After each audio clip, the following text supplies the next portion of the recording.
What's up everyone and welcome to another Warframe video. The topic of today's video is a bit of an introduction to my thought process when it comes to modding my frames. Starting on Monday, which is tomorrow, I'm going to be starting a series updating every single one of my frame builds in alphabetical order. And a lot of these builds are going to rely on the basics that I'm going to talk quickly about in this video. Just stops me from repeating myself in those videos. So we're going to look at them now. So without further ado, let's dive straight into the video. Starting off with commonly used mods, let's go straight in for a mod that's going to make a repeat appearance on a lot of builds, Adaptation. This mod is not particularly difficult to understand how it works. As you take a hit from an enemy, Adaptation takes the strongest element from that shot and builds up a resistance to it. So on that next hit, you take less damage from that one damage type. Say for example, the highest damage on the shot was from puncture, you build up that resistance to puncture, then you take less puncture damage until that timer runs out, or you receive another hit that refreshes it. This means it's incredible against single damage types like High Echo Masters and their Ignis from the fire from that, but weaker against some enemies that do multiple damage types, yet have a single one as their highest. Like the Corpus, they mainly all do puncture, so you rarely build up a general resistance to all of the Corpus damage types. It is an incredible boost to the survivability of a lot of frames though, and you are going to see it pop up in a lot of my frame builds. Combine it with the Umbral mods or frames with a high amount of damage reduction to get the most use out of it.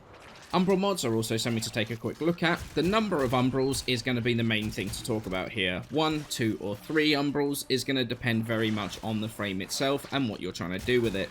3 Umbrals and Adaptation are only going to work on frames that really don't need a high amount of power strength, purely because of the room that is required to make everything fit.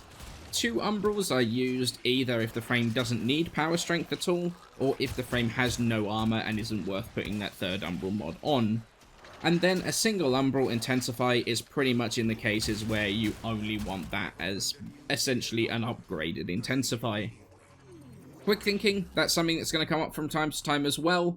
It's an alternative to the Vitality and Steel Fiber tank strategy for frames that either have energy generation such as Trinity or Harrow, or just have poor health and armor stats such as Nova, or even Trinity again.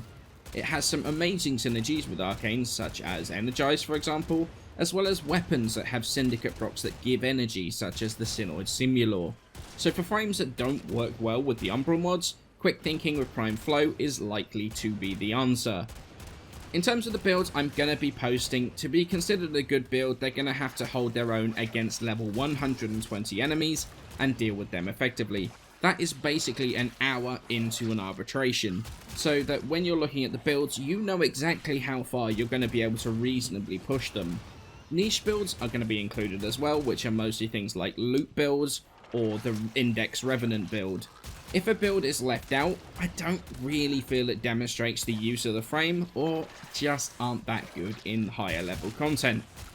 So I hope this short video gives you some idea of what I'm looking at with these frame builds that are coming in the next few months. The plan is every Monday, Wednesday and Friday at 7 PM GMT we'll have one of these videos go live. So we're starting on Monday, which is tomorrow, Ash Prime, and then heading through the alphabet looking at the frames as we go. I know my Warframe content has been lacking recently, and a lot of my frame builds, honestly, are laughably out of date at this stage. So it's time to update them all for you, as well as covering anything new.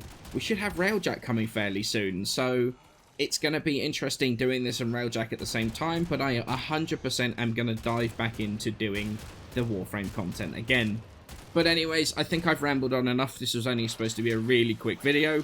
I look forward to seeing your reaction to the Ash Prime video coming out on Monday.